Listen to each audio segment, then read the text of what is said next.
Welcome everyone to this urgent threat and opportunity explainer. Look, if you're involved in policy, governance, or institutional planning, you really need to sit up and pay attention right now. We're diving into the countdown to a machine-led economy, and honestly, the absolutely crucial need to build institutional capacity immediately.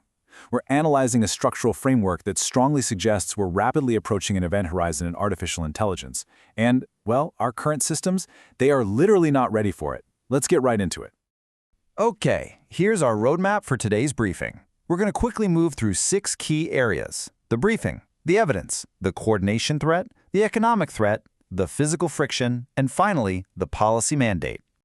Section 1. The briefing, the Rubicon of automated R&D. All right, here is the absolute bottom line up front. As of May 11, 2026, we are operating inside a structurally bounded 32-month window leading up to the end of 2028. This isn't just some vague, futuristic prediction. It's a specific, highly testable timeframe where AI capability either triggers a massive threshold event or it doesn't. And to put that into perspective, this isn't science fiction. We have a probabilistic commitment from Jack Clark, who is the head of policy at Anthropic. He states there's a likely chance, or we're talking 60% plus here, that no human-involved AI R&D actually happens by the end of 2028. When a sitting co-founder publicly commits their leading frontier lab to a timeline like that, it's a real game changer. For the insiders actually building these systems, the AGI debate is effectively closed.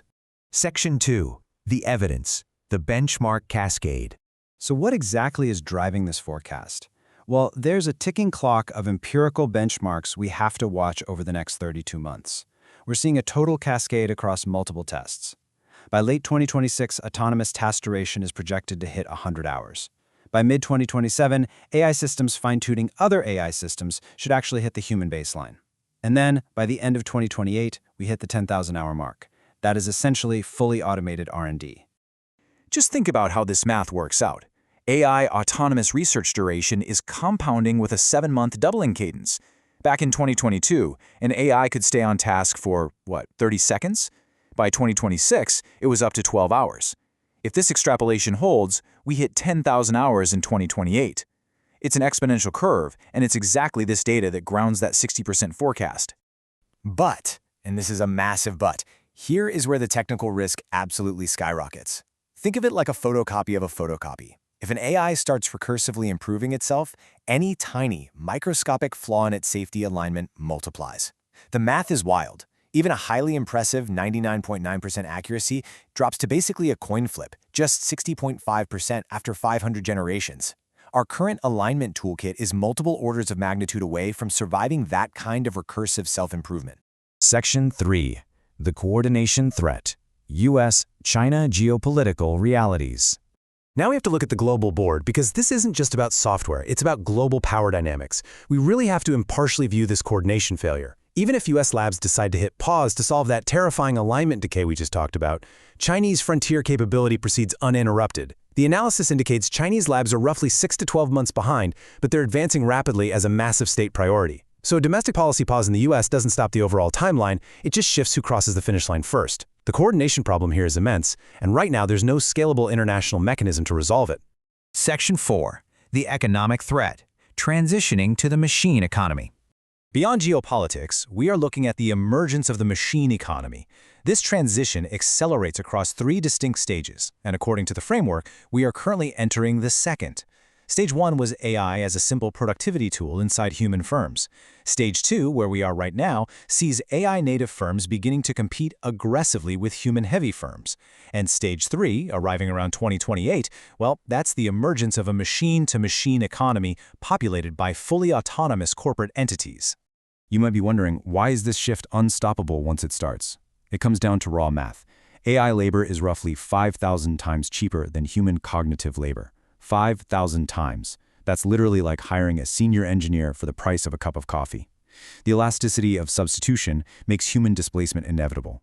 Once AI reaches human parity in engineering at a fraction of the cost, businesses will have absolutely no economic choice but to adopt it, or they'll just get crushed by the competition. And here is the immediate policy emergency for us.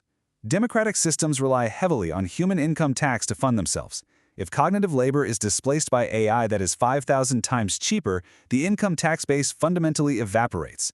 we're going to see an incredible concentration of capital without the existing redistribution mechanisms to actually handle it. This creates an immediate, structural requirement for sweeping tax-based reform. Section 5. The physical friction, the infrastructure break. Okay, there is one potential break on this timeline that we have to talk about. When we contrast algorithmic software acceleration against the physical world, physical limits emerge. Software scales exponentially. Remember that 7-month doubling cadence? But you still have to pour the concrete, build the cooling systems, and run the physical power grid interconnects. The physical world just moves slower than the digital one. So what does this mean? Infrastructure limits might temporarily delay deployment, but they absolutely do not alter the long-run trajectory.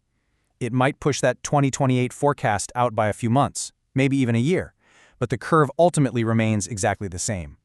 Compute supply and physical constraints might bind harder than expected, but eventually the data centers do get built. Section 6. The policy mandate. Building institutional capacity. This brings us to the core mandate. Our current democratic institutions are structurally inadequate to manage this transition. We need to build specific capacities, and we need to do it right now. We have to execute immediate tax-based reforms. We need scalable US-China coordination mechanisms that actually work. We must construct information ecological defenses against a literal tsunami of AI-generated content. And we have to radically scale technical staff within the administrative state. The response window we have is actively shorter than our normal institutional capacity to respond. The good news? We aren't flying blind here. Whether that 60% forecast hits in exactly 32 months is structurally falsifiable. That means we can test it in the real world, in real time.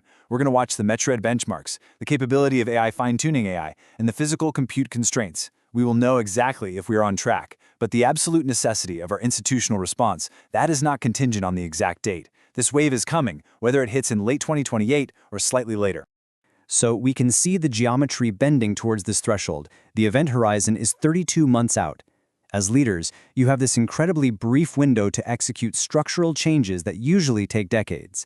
The debate over whether AGI is coming is completely over for the insiders. The only question left is, what institutional capacity will you choose to build before we cross to the other side? Thanks for joining me for this explainer. Now, let's get to work.